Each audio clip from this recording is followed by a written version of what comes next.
competencias profesionales, documentación, líder de pruebas, manejo de C, Python, en fin, tiene bastante conocimiento y sin más por decir, pues les damos un aplauso para que empiece la conferencia.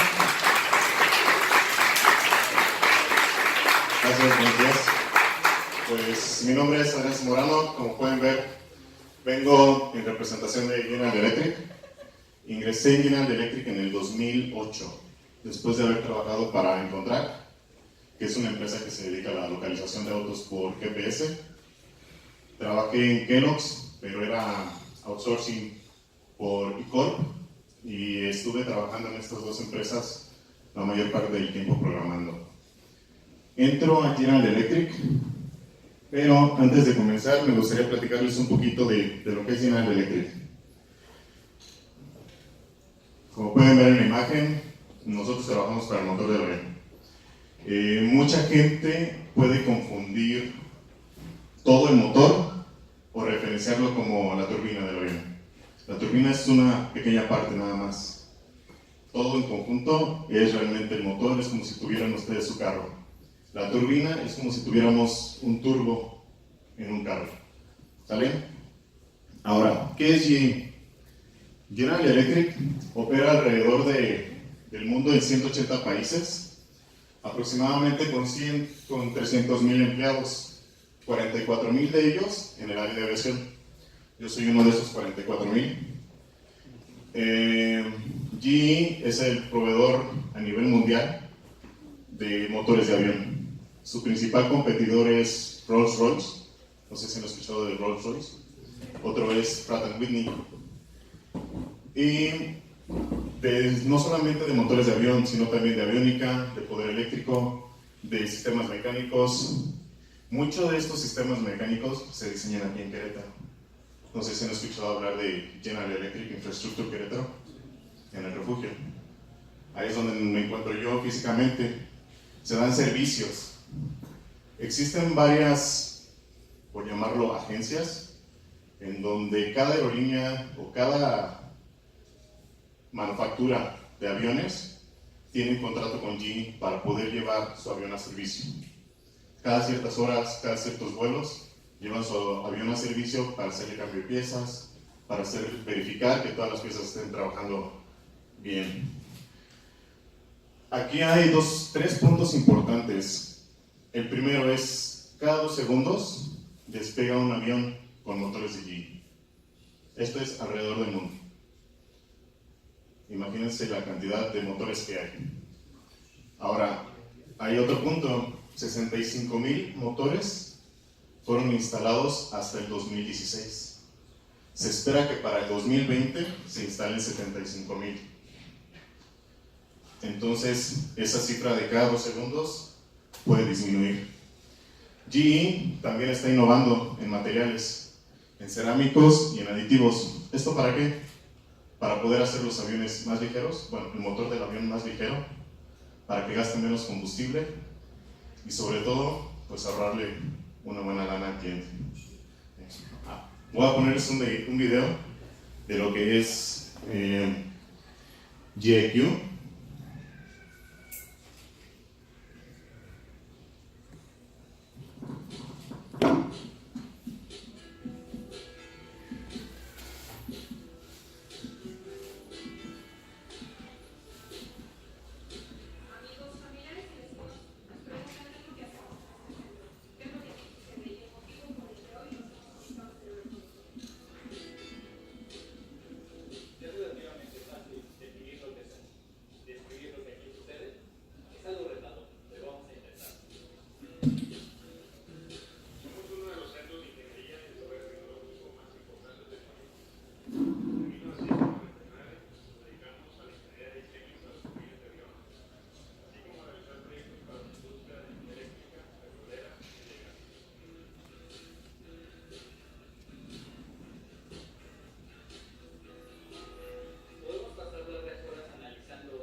Muy bien, como pudieron ver, ese es el Centro de Ingeniería Avanzada en Turbomáquinas.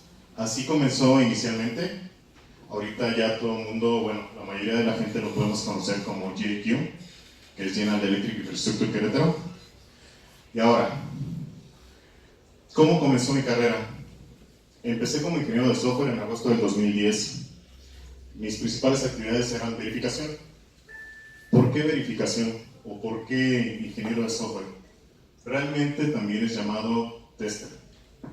Yo disminuía demasiado el título por decir, ¿un tester para qué? Y realmente de los proyectos que tuve aquí en la escuela, pues nos poníamos a hacer pruebas, nos poníamos a hacer consultas a bases de datos, nos poníamos a verificar si un campo funcionaba, si podía aceptar números, letras o ambos. Yo decía, ¿me voy a dedicar a eso? ¿Qué flojera?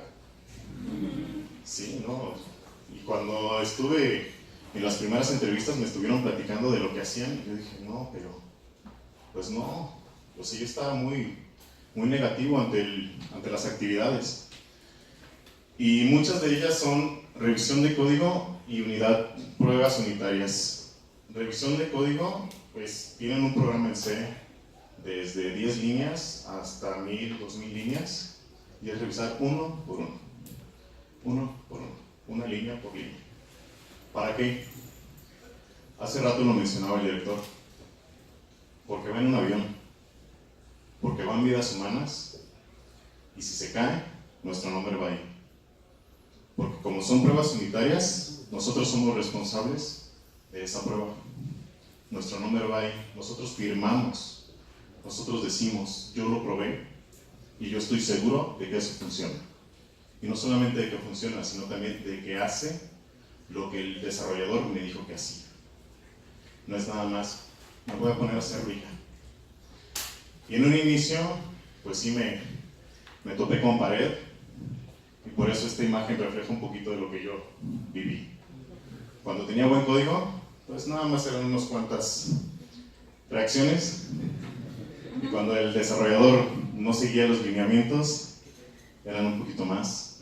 Y no solamente en este tipo de reacciones, sino también en ir a buscar al desarrollador y decirle, pues, ¿qué trataste de hacer aquí? O sea, tú me dijiste, por un ejemplo, tú me dijiste que tu módulo controlaba el avión a 15,000 revoluciones por minuto, por ejemplo. Pero ¿sabes qué? No puedo ni siquiera llegar a las 10,000. ¿Qué hiciste? ¿O qué intentaste hacer? Entonces, todo ese tipo de cosas se tiene que uno empezar a cuestionar. A ver por qué el desarrollador hizo eso. A ver por qué y saber cuáles fueron sus requerimientos del cliente. De decir, mi motor debe de funcionar a 15,000 revoluciones por minuto. Y hazlo como quieras. Y el desarrollador lo hace. Pero llega con el tester y no funciona. Se lo regresamos. Nuestra chamba es regresar ese trabajo porque no está bien hecho. No tiene buena calidad. La calidad debe de ser al 100%. No debe de fallar ni siquiera una sola línea de código. Porque como les digo, dependen vidas humanas. No es lo mismo, y ahora sí, perdón por la comparación, pero creo que va a haber ponentes de la industria automotriz. No es lo mismo hacer software para un auto que hacer software para un motor de avión. Existen diferentes tipos de criticidad. Y aparte de eso, el software del motor del avión se divide en 5 cosas, se divide en 5 niveles, perdón. Cada uno de esos niveles dependiendo de la función que tenga. Como por ejemplo ahorita les decía, si controla presión, si controla altitud, si controla revoluciones por minuto, si controla el flujo del aceite, todo ese tipo de cosas son críticas. Y ese tipo de cosas no tienen que fallar. ¿Por qué no tienen que fallar? Imagínense si una presión, en lugar de dar un número, un 10 por ejemplo, que ese es el número que nosotros esperamos, nos dé un 15 o nos dé un 11, o si es un número flotante, que nos dé un 10.1.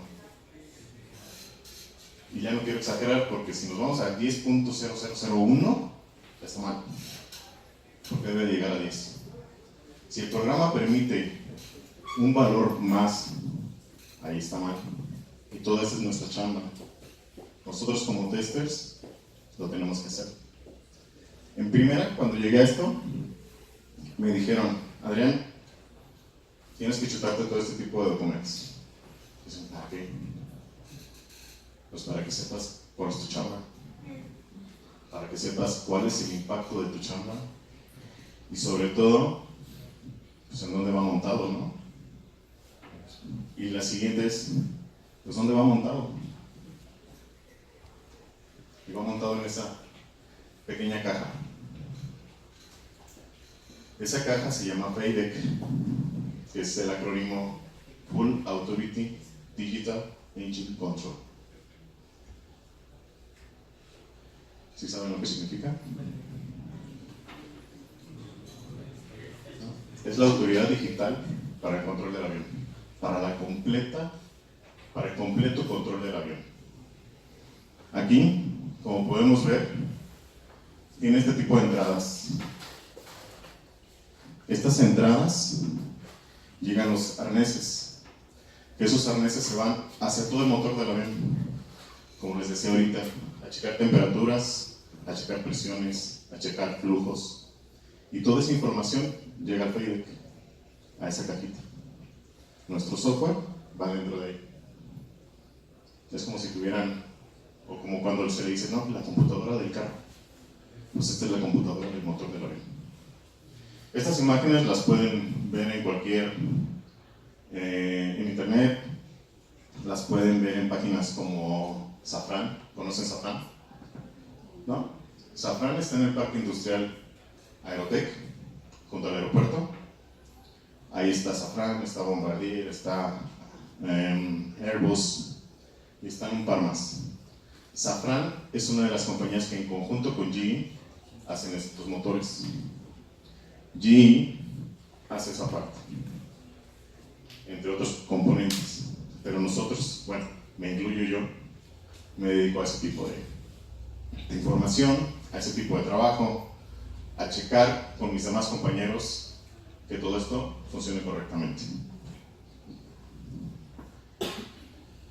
Mi siguiente paso en GE, estuve como líder de verificación del 2012 a julio del 2015.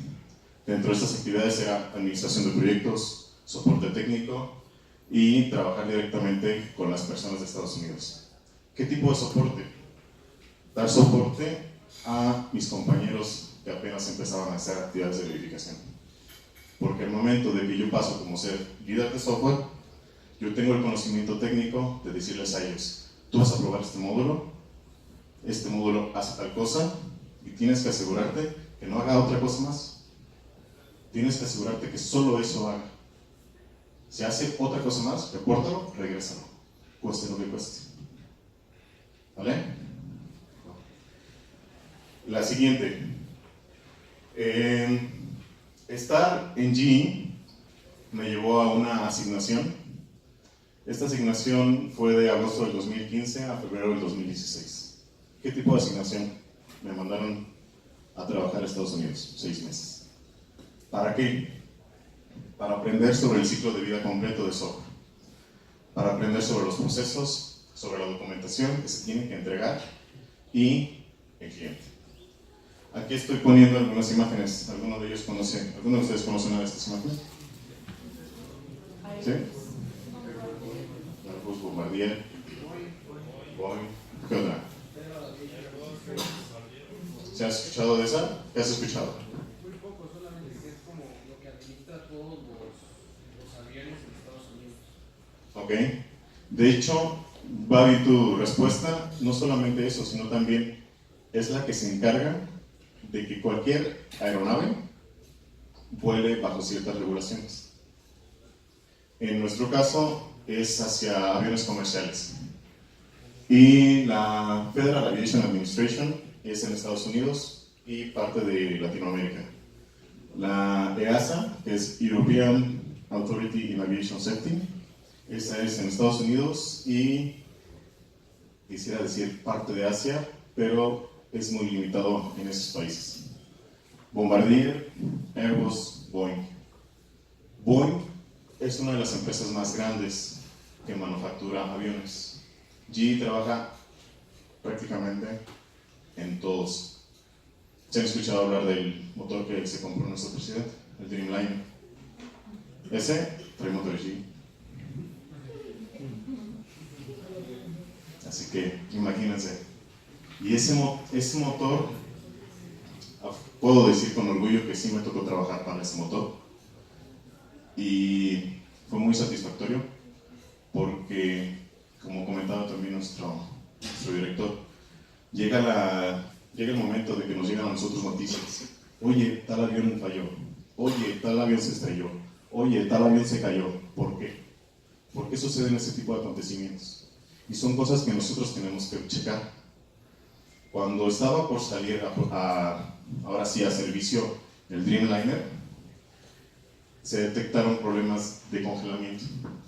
Se congelaban ciertas partes del motor. Y ese tipo de situaciones no deben de pasar.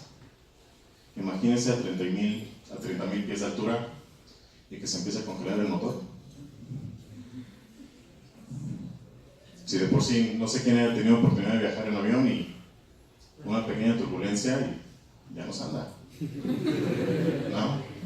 Se siente bien bonito, ¿no? Es como si estuvieras en la montaña rusa y de repente sientes la bajada y nadie te avisó. Entonces, ese tipo de situaciones no deben de pasar. Llega a nosotros y llega y nos dicen, se está generando hielo en el avión. Pero es como que, pues órale. Y luego, pues, imagínense, yo tenía 3 años trabajando para allí y no sabía la situación. Y tenemos que ir a los módulos que checaban ese tipo de cosas, de que no se formara hielo, de que de que no se formara incluso granizo, de que también el aire que circula por dentro de la turbina estuviera fluyendo por fuera para que eso se deshielara.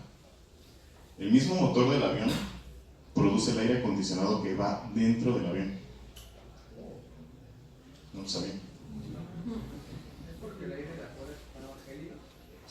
No solamente por eso, lo que pasa es de que si puede entrar muy frío, pero al ir pasando por cada una de las etapas del motor, se va aumentando su temperatura hasta derretir ciertos componentes.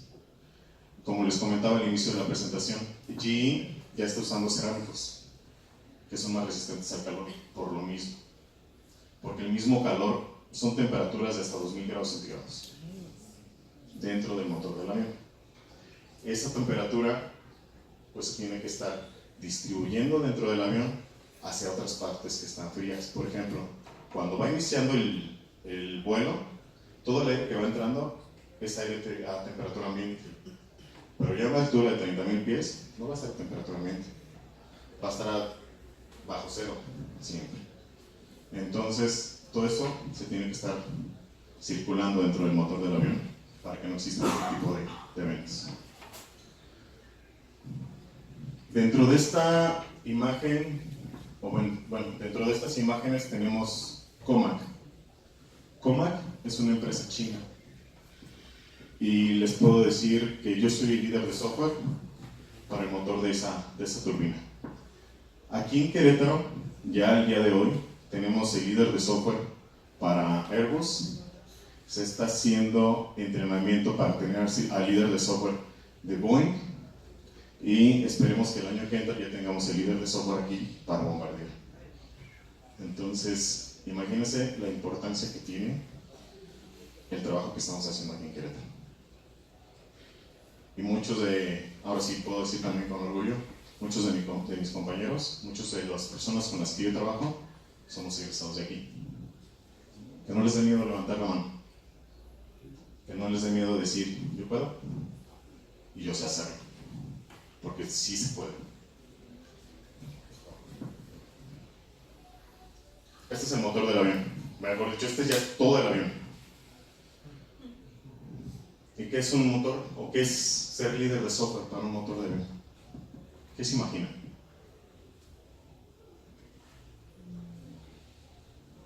Tú como líder de software, ¿qué puedes hacer para un motor? Fuera de lo que están diciendo de revisar el código para que se mantengan temperaturas, no sé, me imagino que es más como guiar a los compañeros que están precisamente haciendo eso. Ok, ¿alguien más? Planear qué pruebas hacer. Ok. ¿Alguien más? Vamos, sin miedo.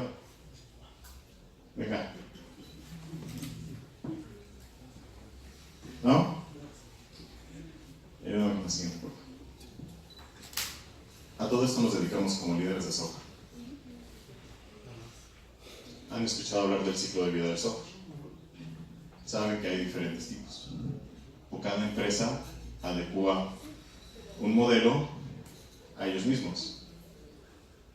Para allí es un ciclo de vida en B. Y el líder de software entra en todo. En todo el ciclo de vida. Como ingeniero de pruebas, como ingeniero de verificación, yo nada más estaba aquí. Así que imagínense todo lo que hay detrás, incluso todavía todo lo que hay después. Como ingeniero de pruebas, estás envuelto en una burbuja donde no sabes realmente todo lo que está pasando fuera del área en la que te estás envolviendo. Como ingeniero de pruebas, solamente te dicen, Adrián, este es tu módulo, revísalo. Y tienes que investigar. Tienes que investigar qué hace, tienes que investigar qué afecta si no funciona correctamente, y tienes que investigar también con qué se va a integrar, porque tienen que pasar por todas estas etapas y después se tienen que integrar con todos los módulos. Para un proyecto aquí en la escuela, más o menos, ¿cuánto se tardan en hacer un programa? Profe, ¿cuánto tiempo les da? Tal vez 3 semanas. 3 semanas. ¿De más o menos qué funcionalidad? ¿Por cuántos módulos? Una fase de un compilador. Ok, 3 semanas. ¿Cuántos módulos? Recuerdan que les comenté que hacemos pruebas unitarias. ¿Cuántos módulos creen que tiene un motor de avión? ¿Cuántos? ¿Eh? 200. ¿Quién no más? ¿Quién no menos? ¿Eh? Entre 50 y 100. Ya dieron menos. ¿Alguien que dé más o alguien que dé menos de 50 y 100? ¿No? 80. ¿Vieron la cantidad? ¿Puedes regresarte un par de diapositivas? Otra más, otra. ¿Dónde está el...? Ahí. ¿Ven la cantidad de conexiones que llegan? ¿Sí? Cada uno de esos conectores tiene un pin, tiene diferentes pines. Y cada uno de esos conectores llega con información de todo el motor del avión. Ahora, ¿por qué tenemos 2 cajas? ¿Y cómo se llama eso? Exactamente. Redundancia. Debemos de tener redundancia, por si uno falla, el otro entra y debe de hacer exactamente lo mismo. Ahora, volviendo a la pregunta que les hice, ¿cuántos módulos? 160, ya vieron más. Para el primer motor que trabajé, que se le llama CFM 56, ese motor tenía alrededor de 500. Y para el motor nuevo, al que estoy ahorita trabajando, tiene más de 1200.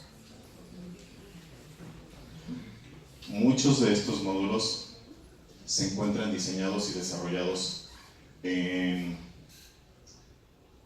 programación modular, que es donde prácticamente arrastrar, conectar y se compila todo, se transforma en C, funciona bien, a seguirle. ¿Ok? de este 100% de módulos, más o menos un 90% está desarrollado así, con diagramas. El resto, a manita.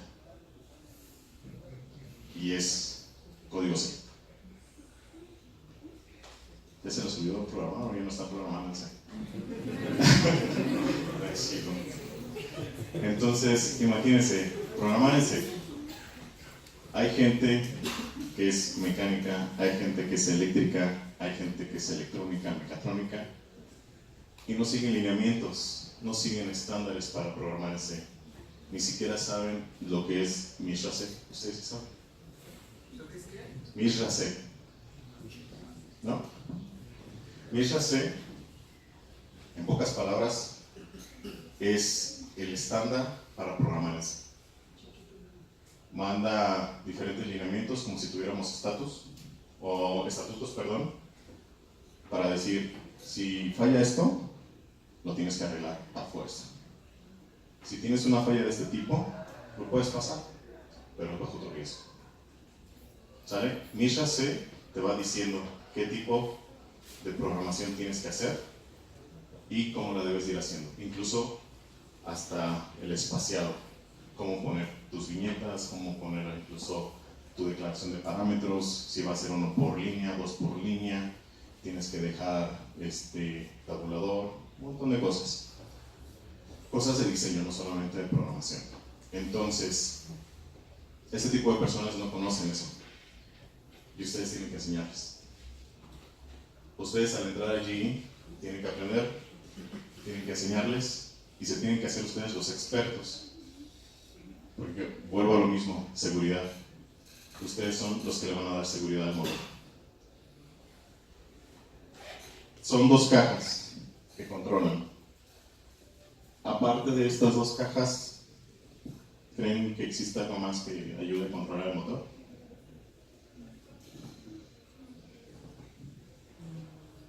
El piloto. Que no se les olvide.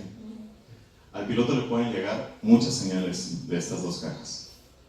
Estas 2 cajas se están monitoreando durante todo el vuelo, prácticamente desde que se enciende o desde antes, puede estar monitoreando todo el vuelo, desde que se despega también hasta que aterriza. Si durante este tiempo existe alguna falla, hay fallas que se le reportan al piloto y él decide si regresar inmediatamente o continuar el vuelo. Es lo que les comentaba hace rato. Hay programas de estos 5 niveles de software que no todos ellos están regulados bajo el mismo nivel de software o bajo el mismo nivel de criticidad. Hay algunos de ellos que se puede pasar, algunos no. Por ejemplo, si se encuentra alguna fuga, ¿ustedes creen que van a poder seguir el vuelo? No. ¿Han visto la película Sully? ¿Sí? ¿Qué pasa en esta película?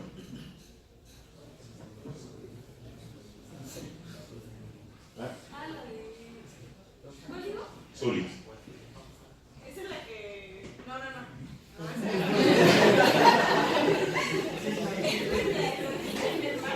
Sí. No en el mar, aterrizan en el río Hudson. El río Hudson es el que está en Nueva York. ¿Sí lo conocen? ¿O han escuchado hablar?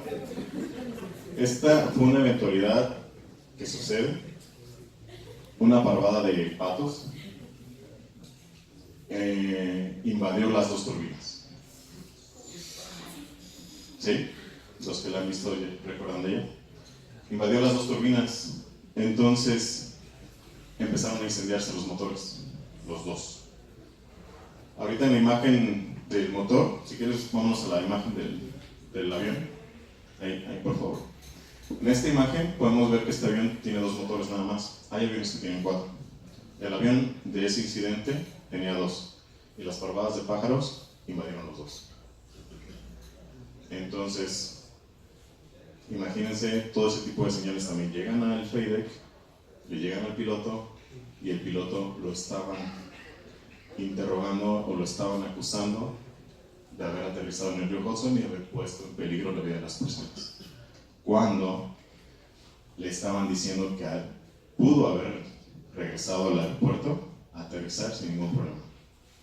Después, durante todo el ciclo de la película, se demuestra que no, y que la decisión que tomó fue la mejor al aterrizar sobre el río.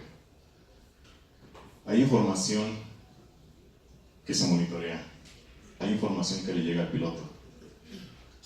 Volvemos a lo mismo, son máquinas, te van a ayudar, te van a decir qué tipo de decisiones puedes tomar, pero al final la decisión final es el piloto. Todavía no existe el piloto automático tan avanzado como para dejar que una máquina haga todo el vuelo. ¿Sale? Ahora, volviendo al ciclo de vida de B, para poder hacer o para poder llevar a cabo que un avión entre en servicio, el profesor les dijo, tienen 3 semanas. ¿Cuánto creen que tiene un avión? ¿O cuánto creen que se lleva un avión? 6 meses. Más. 5 años. 5 años. La respuesta es 5 años. Yo empecé a trabajar en estos motores en el 2012, así como mostraba la imagen anterior. 2012, empiezo como ingeniero de pruebas, pero para esto ya llevaba todo un ciclo avanzado. Ustedes lo saben, un software siempre se puede mejorar. Lo mismo pasa para los motores.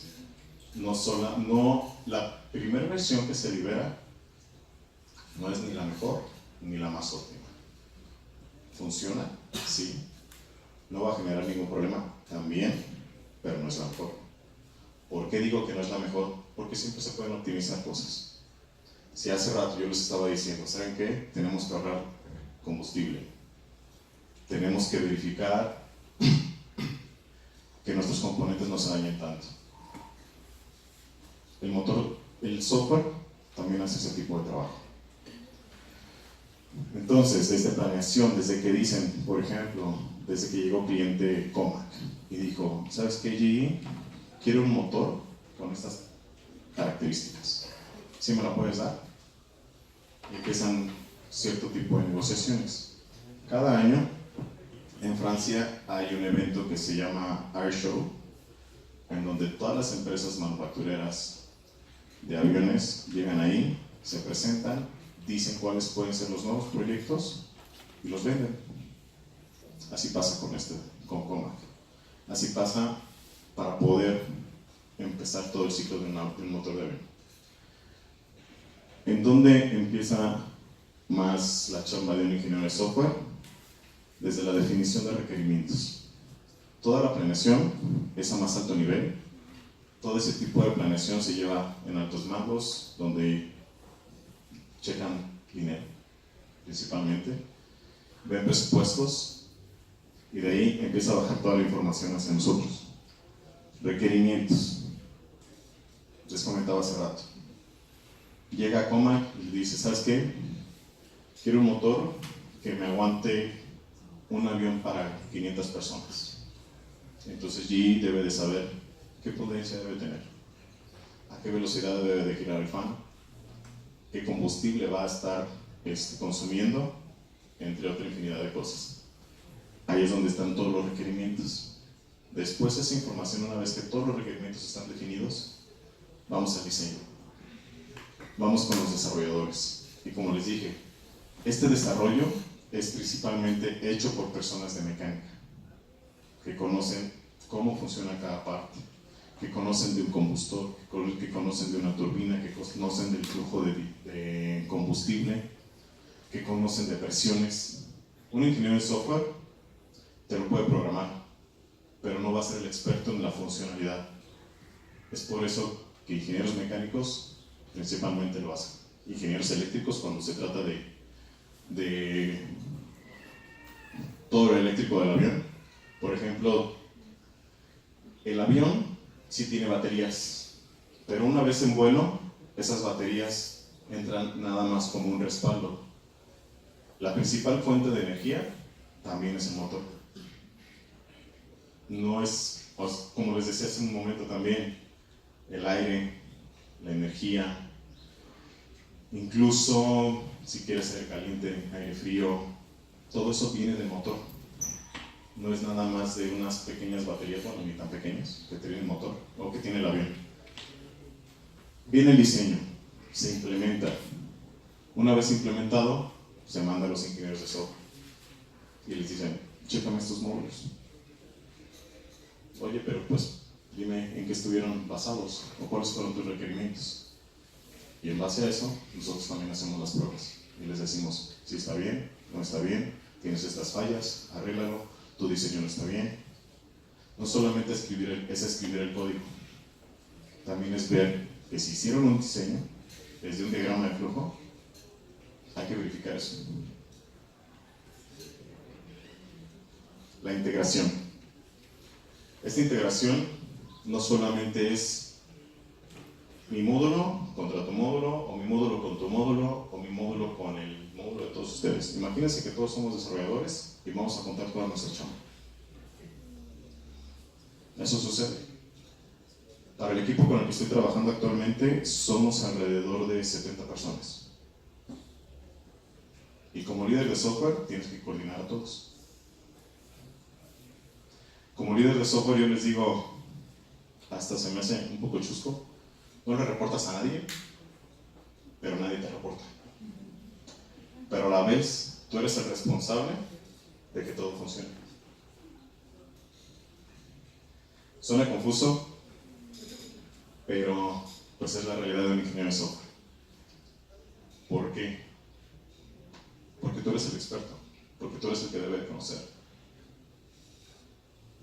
Y no solamente debe de conocer de programación, ya te debes de meter a conocer también de cuestiones mecánicas. Porque para hacer todos los requerimientos, tú entras como revisor y dices, sí, esto sí va a funcionar, o no, esto no va a funcionar, o sabes que esto lo podemos mejorar de esta manera. Entonces, como ingeniero de software, al entrar en todas las etapas, es mejorar también nuestro proceso. Ahora, casos y procedimientos. Dentro de casos y procedimientos, ¿qué creen que vemos? Las posibles fallas que pueden tener. ¿Perdón? Las posibles fallas que pueden tener. Sí, las posibles fallas. ¿Y a qué creen que me refiero con procedimientos?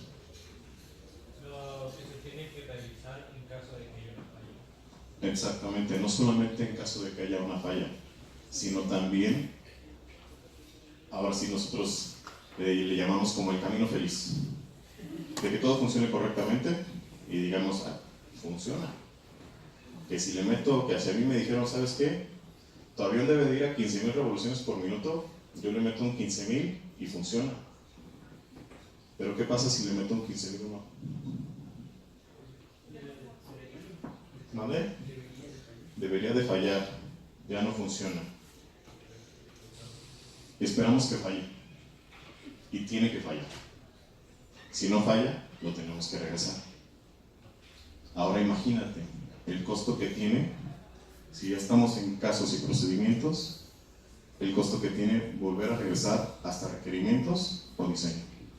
Y de ahí nuevamente pasar por implementación, por integración, por casos y procedimientos. Pero les digo algo, como ingeniero de software, como líder de proyectos y como ingeniero en verificación, que ya pasé por todo eso, prefiero que falle y regresarlo, aunque mis jefes me digan, oye Adrián, pero fíjate en qué etapa estamos. Pues sí, pero si falla, imagínate lo que puede ocasionar. Ustedes deben de tener ese poder y decir, no va. Ustedes deben de tener esa seguridad de poder regresar un módulo. ¿Se acuerdan que les dije? Pueden ser 1200. Imagínense que ustedes regresen ese módulo. ¿Sí? Se atrasa todo, se atrasan nuestras fechas de entrega. Podemos quedar mal con el cliente, no le vamos a enviar la versión de software. Pero aún así, es la seguridad incluso de nuestros familiares o de nosotros mismos la que va ahí. Yo tengo una prima que es sobrecargo. Imagínense, tiene alrededor al menos un vuelo diario, o puede llegar a tener hasta 20 vuelos por mes, 30 vuelos por mes. Imagínense esa responsabilidad. Imagínense, mejor dicho, el orgullo que es para ustedes como ingenieros ser parte de ello. Porque sí, podemos ser 70, 100, 200 o 44,000 empleados, como les dije hace rato. Pero ustedes están dentro de ese rango. No es nada más de decir, pues trabajo para allí. No, me pongo la playera y digo, este es mi trabajo. Trabajo para motores de avión. Como ingeniero de software, nunca vas a poder tocar lo que haces. Y eso es algo que tienes que aprender a vivir con ello. ¿Por qué? Porque no es lo mismo que un mecánico diga, yo diseñé esta parte. Vaya a donde la hacen, vaya a donde la acomoden y la pueda tocar y esté orgulloso de ello. Y diga, así como los motores que traen hasta una plaquita y traen un número de serie, hay algunos que traen hasta el nombre de la persona que lo hizo. Así en G, cada pieza lleva el nombre de la persona que lo hizo o de la persona encargada de entregarlo. También el software. Aquí en G, el software sí tiene eso. Ustedes como ingenieros van a poder ver que su software pueda tener su nombre. El software que entregan, ustedes pueden decir, yo lo hice, yo lo entregué, yo trabajé para él y yo estoy seguro de que funciona y va a volar. Y va a dar la seguridad desde 3, 4 pasajeros que puede ir la cabina sola cuando hacen pruebas hasta 500, 400 pasajeros. Depende de la área. Depende mucho de nosotros. Y es como ingeniero de software, como ingeniero o como líder de software, tengo haciendo esto del 2016, 2 años. ¿Sí? 2 años como líder de software. Soy líder de software de nada más de Comac, pero afortunadamente me ha tocado trabajar para otros 4 programas. Entre ellos uno que se llama G9X. Este motor es el más grande que tiene ahorita GE. Tiene de diámetro 3.5 metros. ¿Se imaginan? Yo mido 1,85. Más o menos la altura de aquí del salón. O sea que podemos caber de aquí en esa turbina. Imagínense que ustedes hagan el plan de certificación para ese motor. ¿Qué sentirían? ¿O qué responsabilidad tendrían ustedes de decir, este motor tiene todas estas características, va a funcionar de esta manera, y yo sé que para el 2019 se va a certificar y podemos empezar a hacer pruebas ya en un avión? Ese tipo de cosas ustedes las pueden vivir aquí en Querétaro, aquí en GE. A mí me tocó y yo les puedo decir que yo escribí el plan de certificación de ese motor que les estoy diciendo. Y no es un trabajo mío nada más, eso sí lo tengo que aceptar y tengo que darle también crédito a las personas con las que trabajo. Porque como ingeniero de software, a pesar o además de ser tú la cabeza o el líder del proyecto, no eres la única persona que lo entrega. Hay muchísima gente que está detrás de ti, que está apoyándote, que está ayudándote, que está pasándote información para que ese documento, esas pruebas, ese software que tú estás entregando vaya bien. Para darles una idea, hay gente con la que estoy trabajando que ellos en años de experiencia tienen mi edad. Imagínense la gente con la que me toca trabajar. Yo tengo 32 años, pero hay gente que tiene hasta 40 años trabajando para General Electric en esto. Imagínense el conocimiento que tienen estas personas. Y sí, son personas de 60 años, 65 años, y tú puedes llegar y decirle, hola, mucho gusto, ¿cómo estás? Mi nombre es Adrián, y ellos te dicen, mi nombre es Tim. Y así le dices, no es de, es el ingeniero Tim. Y perdón que lo diga así, pero a mí no me gustan los títulos, no me gusta ese tipo de referencias, porque allá adentro somos todos iguales, porque allá adentro todos tenemos el mismo objetivo, que es entregar un software, o que es entregar un motor a un cliente. Y no porque seas el ingeniero en sistemas, no porque seas el ingeniero mecánico, o porque tengas una maestría, un doctorado en no sé dónde, todos tenemos un nombre y apellido. Y yo aquí con ustedes, yo soy Adrián. Si se dan cuenta en la presentación, no me puse título. Y nunca lo voy a hacer. Y en la calle me van a encontrar, sí, como Adrián. Entonces, que un título no les quite la humildad, no les quite las ganas de seguir adelante, no les quite el sueño de poder tener o de poder impactar en algo. Yo vengo de un pueblo, que cuando llegué yo a ese pueblo éramos 3,000 personas, 2,500 más o menos. Y pues no sé si algunos maestros, creo que usted también me va a compartir en Facebook de General Electric, pusieron una foto mía en donde estaban promocionándome, como estaban promocionando esta plática. Hubo gente del pueblo que me felicitó y se siente muy padre. No olviden sus bases, porque esa gente muchas veces les enseña más. Y con este pequeño impacto o grande impacto que pueda tener su trabajo, alguien más se enorgullece, no solamente ustedes. El trabajar para un motor de avión, les voy a decir algo, fue en lo último que pensé. Porque yo era programador. Yo estaba como programador. Programaba en PHP. Programaba para internet. Y no es por menospreciarlo, pero aprendí también. Y dentro de cada uno de mis trabajos, bueno, incluso desde estar aquí dentro, en cada uno de los proyectos, en cada uno de los trabajos, te vas encontrando gente. Esa gente te puede ayudar a ser quien eres ahorita y te puede ayudar a que tengas la responsabilidad que tú desees. Tú puedes hacer el trabajo que tú quieras. Tengo compañeros que están como ingenieros de software o ingenieros en verificación desde que yo entré. Eso les gusta, eso les hace feliz. Si eso les hace feliz a ustedes, háganlo, pero háganlo con gusto. A mí, yo soy muy inquieto y siempre he dado un montón de lata. Y si se dan cuenta, más o menos duré 2 años o 3 años en el puesto. Y ahorita les voy a decir, yo voy ya para 3 años como ingeniero de software o ingeniero líder de proyecto y ya me anda de aprender otra cosa. Ya estoy entrenando a un par de personas para que se queden con lo mío y yo pasarme algo más. Hay gente que no.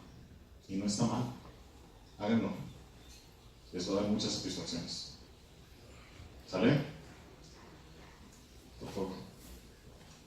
No sé si tengan alguna pregunta, duda, comentario.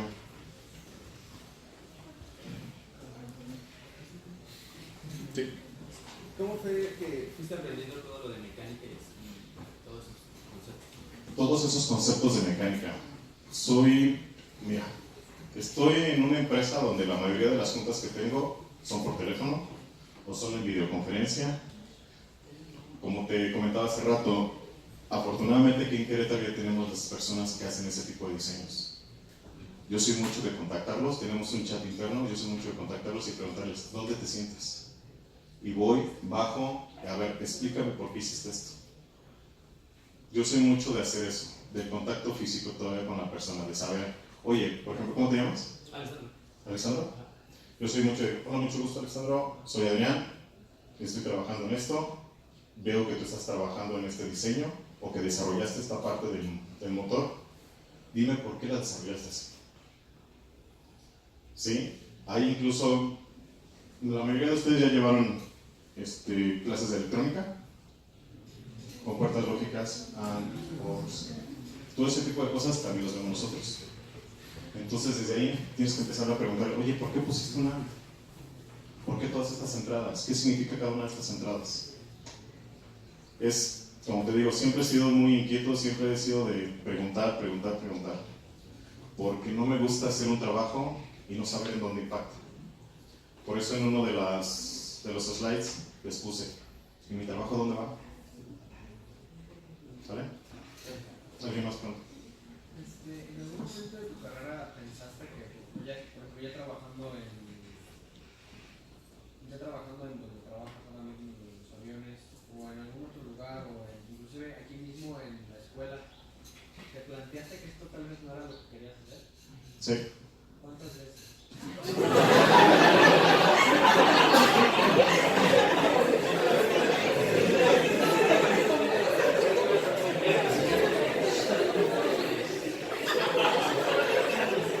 Para serte sincero, desde antes de entrar. Muchísimo antes. Yo platico una anécdota que le pasó a un hermano. Él vivía en el Estado de México, lo asaltaron, se regresó y ya no continuó viviendo allá.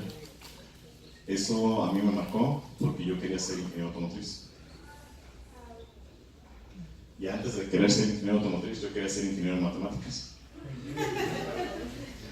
Y quería ser maestro de matemáticas. Ya después, cuando entré a la prepa, me di cuenta de que los que me daban clases eran ingenieros y no precisamente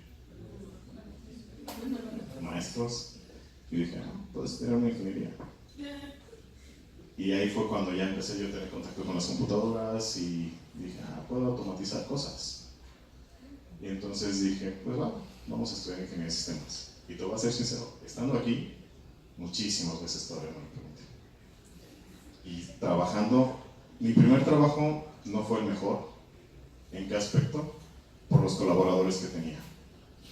Como te digo, programaba en PHP, utilizaba web services, JavaScript, todo ese tipo de cosas. Y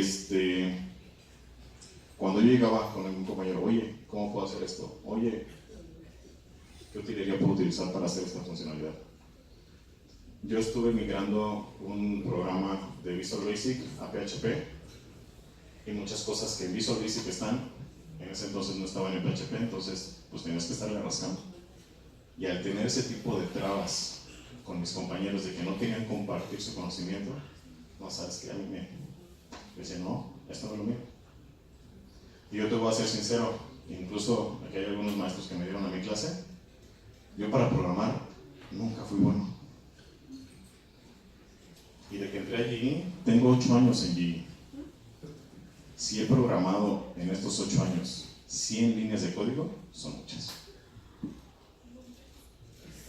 Entonces, afortunadamente se han ido dando las cosas por lo mismo de que he ido preguntando, he ido investigando qué se hace en cada uno de los roles que tenemos dentro de GE. He ido buscando algo que a mí me guste, algo que yo desempeño y algo que yo sé hacer. También durante la carrera nos ponían a documentar. Yo decía, qué hueva.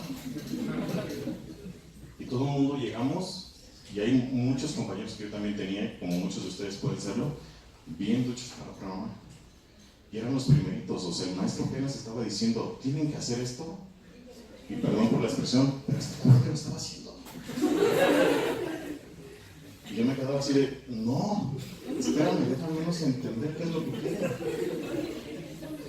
Y yo tengo compañeros que así han sido toda su vida.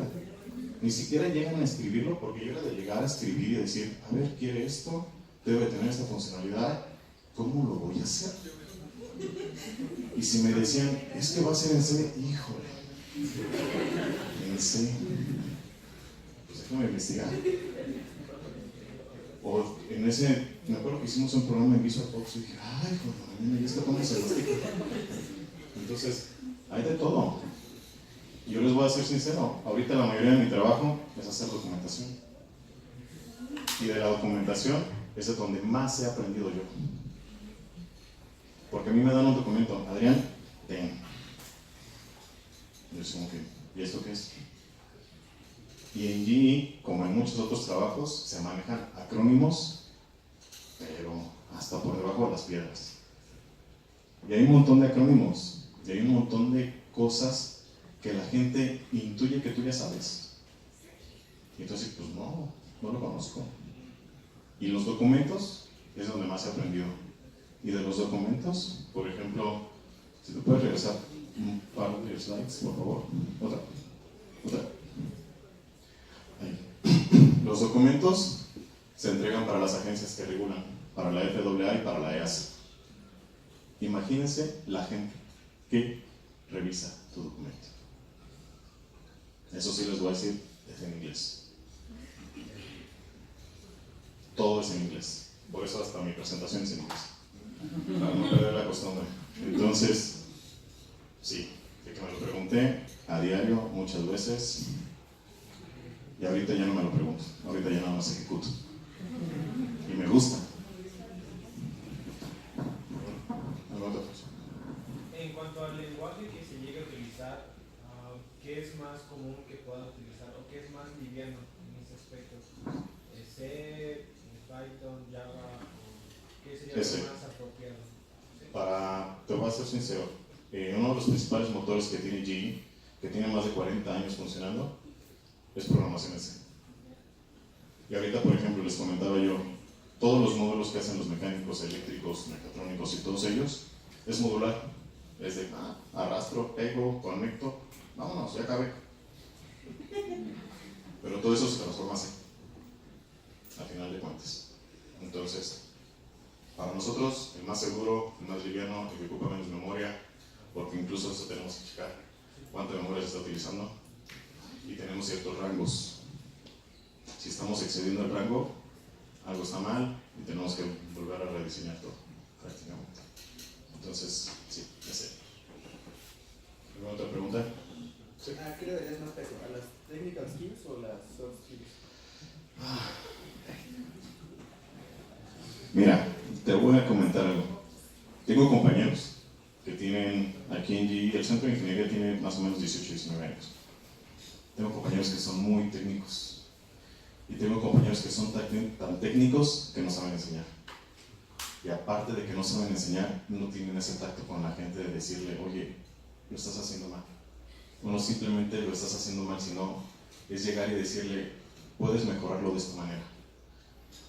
Yo te voy a ser sincero, para mí no ha sido tan difícil trabajar para motores de avión como trabajar con gente.